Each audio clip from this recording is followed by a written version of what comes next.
Can you tell us the story of when a village elder whispered in your ear in Kenya? You're good. You do your homework. I was working on a job. I was in Kenya. I was in Nairobi. More specific, I was in an informal settlement called Mukuru, Kujenga, which is about 10 miles outside of Nairobi. An informal settlement is basically a slum village. It's a nicer word for slum village. Now, you're talking about an area of about 2.5 cubic square miles with 100,000 people dumped in. So that is tight.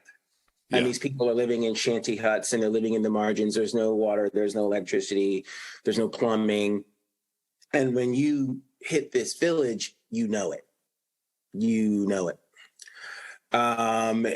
It's a remarkable place in that Kenya was a British colony for 400 years, but the British were there for 400 years and nobody put in a toilet. Mm-hmm. You feel the rippling effect of the vestiges of colonialism. You become upset. There's no question about it. You feel something.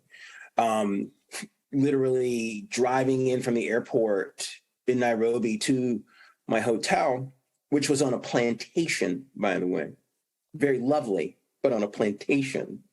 I wept. I had never been to Africa before. I am of African descent. I have only heard, never known, never really experienced. And something came over me. And it was something that was very transformative that continued the entire time I was there. So spent a good bit of time there and started to discover all kinds of things. I was hanging out with one of the elders in the village. His name was Fr3dR1ck, and he kept giving me a hard time initially because I'm the American guy. You know what I mean? Like he's assuming I'm soft. I don't got much of a spine. I don't know what's up. And I'll never forget this. He's sitting there. We're on a break. And it was in one of the buildings there where the kids come to do their art and hang out and stuff like a clubhouse almost. And he's in there, he's eating collard green grits for lunch, right? And he's looking at me and he's going, "You Americans don't know nothing about this." I was like, come on, man. Really? That's all you got? That's it? You've been giving me a hard time this whole time, and you coming to me with collard greens and grits? Let me tell you something, man, okay? But collard greens and grits. So I'm glad to know that it's from here, from Africa, because I always wondered what the tradition comes from, why we in America. I don't think I knew that. I don't think I knew that until just this moment. It was fascinating. And so the relationship started to really change and evolve because he opened up and he's like, wow, this is one of my brothers from a lost tribe. I'm there trying to reconnect. And then I'm hanging out with a group of people and we're talking about the Buckhead bounce and how the Buckhead bounce is a true story. How it's very similar to some of the dances that they do in the villages as well. And that we're just the cheap ripoff version of African dance. And guess what? They're right. Yeah. We rip off, African dancing because we're African too. Right.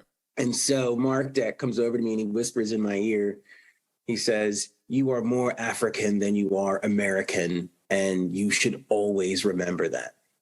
And it was a incredibly empowering moment in my life because all of the awkwardness at times I had felt living in America, being around white people or Black people or anybody, when I would do something or be a certain way that people were uncomfortable with, usually when I was asserting myself and usually within the realm of intellect, people didn't know how to handle it. And people didn't know how to really nurture it or support it or see it or participate and be a part of it. It made me feel like an outsider. I felt very awkward at times as a Black person or not good enough. Yeah. And that whole construct changed and shifted because I realized now I had a space to put it in. It's like I'm just being more African than I am American, and these Americans don't understand that. Right. And that my identity is very much rooted in Africa. I'm still American, But there is a part of my identity that is African, even though I had not been born and raised in Africa, I'm still African.